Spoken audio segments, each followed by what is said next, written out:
மாநகர காங்கிரஸ் கமிட்டி சார்பாக காங்கிரஸ் தலைவர் ராகுல் காந்தி 54வது பிறந்த நாளை முன்னிட்டு கோவை ரத்தினபுரி ராதாகிருஷ்ணன் சாலையில் காங்கிரஸ் கமிட்டி மாவட்ட செயலாளர் ஸ்ரீதர் தலைமையில் மாவட்ட பொதுச் செயலாளர் ஆர்.கே. ரவி சிறப்பு விருந்தினர் 74வது வார்டு மாமன்ற உறுப்பினர் ஏ.எஸ். சங்கர் கொடியேற்றி பொதுமக்களுக்கு இனிப்பு வழங்கி கொண்டாடினர்.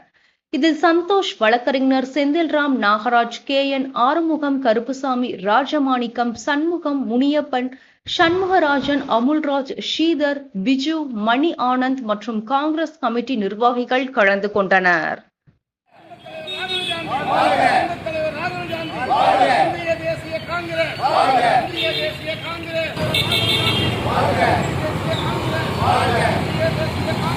வாழ்க!